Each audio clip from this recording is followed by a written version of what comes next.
বন্ধুরা, এই মুহূর্তে সম্পূর্ণ নতুন আরেকটি ভিডিওতে আপনাদেরকে জানাচ্ছি স্বাগত। এই মুহূর্তে রাজ্যের কৃষকরা পেয়ে গিয়েছেন ৩৫০ কোটি টাকা, যা ৮ই জানুয়ারি ২০২৫ এই দিনে মুখ্যমন্ত্রী সরাসরি তিনি জানিয়ে দিয়েছেন যে এই টাকা রাজ্যের কৃষকদের ব্যাঙ্ক অ্যাকাউন্টে ঢুকতে চলেছে। আরও এই মুহূর্তে সবথেকে বড় আপডেট চলে আসলো, এবারে আরও টাকা পেতে পারেন এই নিয়ে ইতিমধ্যে আবেদন চলছে। ঠিকই শুনেছেন, আমি বাংলা শস্য বিমার কথা বলছি। বাংলা শস্য বিমা ইতিমধ্যে নাম লেখা শুরু হয়েছে রবি সিজনের। দেখুন এই সংক্রান্ত আপডেটে কী বলা হয়েছে এবং কোন কোন কৃষকরা টাকা পাবেন। একদমই কিন্তু এবারে কোনো রকম প্রিমিয়াম দিতে হবে না, সম্পূর্ণটাই কিন্তু রাজ্য সরকার পক্ষ থেকে দেওয়া হবে।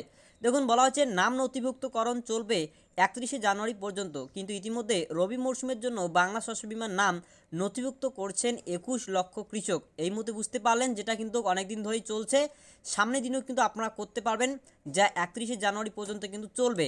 অর্থাৎ হাতে মাত্র কয়েকদিন সময় রয়েছে, এই সময়ের মধ্যে আপনাকে আবেদন করতে হবে। দেখুন বলা হচ্ছে এই বিমার সম্পূর্ণ প্রিমিয়ামই কৃষকদের হয়ে বহন করে রাজ্য সরকার। 2024 সালের বাজেটে আলুর ক্ষেত্রেও এই প্রিমিয়াম রাজ্যই বহন করবে বলে ঘোষণা হয়। অর্থাৎ গত 2024 সালের অর্থ বাজেটেই কিন্তু ঘোষণা হয়েছিল যে এই যে আলুর যে টাকা প্রিমিয়াম সেটা কিন্তু রাজ্য সরকার বহন করবে। আর তারপরে কিন্তু সেটা পেরিয়ে গিয়েছিল, এবারে কিন্তু সেই টাকা পেতে চলেছেন কৃষকরা। অর্থাৎ এবারের মৌসুমে যখন আপনারা আবেদন করবেন তখন কিন্তু আপনাকে আর প্রিমিয়াম দিতে হবে না।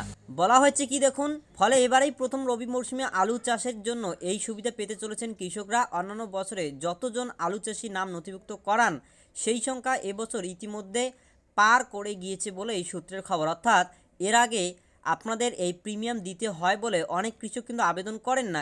কেনই আবেদন করবেন, আপনাদের কিছু প্রিমিয়াম দিতে লাগে, তারপরে গিয়ে রাজ্যের কাছ থেকে আপনারা পুরো টাকাটা পান। তো এবারে কিন্তু সম্পূর্ণটা যেহেতু রাজ্য সরকারই দিচ্ছে, তাই ক্ষতি হলেই আপনারা কিন্তু টাকা পাবেন। এর জন্য এর সংখ্যা কিন্তু, অর্থাৎ আবেদন করার সংখ্যা কিন্তু প্রায় অনেক গুণ বেড়ে গিয়েছে। দেখুন বলা হচ্ছে ফলে 31শে জানুয়ারি পর্যন্ত এই সংখ্যা আরও বাড়বে বলেই মনে করছে প্রশাসনিক মহল। অর্থাৎ আমরা যখন ভিডিওটি বানাচ্ছি এরপরে অনেকে এই ইনফর্ম পাওয়ার পরে অনেকে আবেদন করবেন। তাই আপনি যদি আলু আবাদ করে থাকেন বা রবি সিজনে যে সমস্ত ফসলগুলো হয়, যে কোনো ফসলের জন্য আপনারা কিন্তু আবেদন করতে পারবেন। বিস্তারিত জানতে কমেন্ট করতে পারেন, আমরা অবশ্যই আপনাদেরকে জানাবো। দেখুন বলা হচ্ছে 8ই জানুয়ারি খরিফ মৌসুমে ফসলের ক্ষয়ক্ষতির জন্য শস্য বিমা 350 কোটি টাকা 9 লক্ষ কৃষকের ব্যাংক অ্যাকাউন্টে গিয়েছে, যেটাকে এখনো পর্যন্ত হয়তোবা আপনারা পাচ্ছেন, সামনের দিনও পাবেন। চাষিরা প্রত্যেক বছর এই ক্ষতিপূরণ পান জানুয়ারি মাসের শেষে বা ফেব্রুয়ারির গোড়ার দিকে। ফলে এবার রেকর্ড সময়ের মধ্যে ক্ষতিপূরণ পেয়েছেন রাজ্যের কৃষকরা। শুক্রবার নবান্নের প্রত্যেক জেলা কৃষি ও সংশ্লিষ্ট আধিকারিকদের নিয়ে বৈঠক করেন দপ্তরের মন্ত্রী শোভেন্দু চট্টোপাধ্যায়।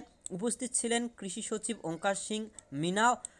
এই বৈঠকে কৃষক স্বার্থে মুখ্যমন্ত্রীর নেওয়া প্রকল্পের সুবিধা একেবারে তৃণমূল স্তর পর্যন্ত পৌঁছে দিতে সব রকম ব্যবস্থা নেওয়ার নির্দেশ দেওয়া হয়েছে বলেও জানা গিয়েছে। কৃষিক্ষেত্রের প্রত্যেকটি বিষয় নিয়ে এদিন পর্যালোচনা করেন দপ্তরের মন্ত্রী ও পদস্থ কর্তারা। তো এই মুহূর্তে বুঝতে পারলেন যে বর্তমানে রবি সিজনের যে আবেদন, সেই রবি সিজনের আবেদন কিন্তু ইতিমধ্যে জারি রয়েছে। আপনারা অবশ্যই কৃষি অফিসে গিয়ে ফর্ম নিয়ে আবেদন করবেন।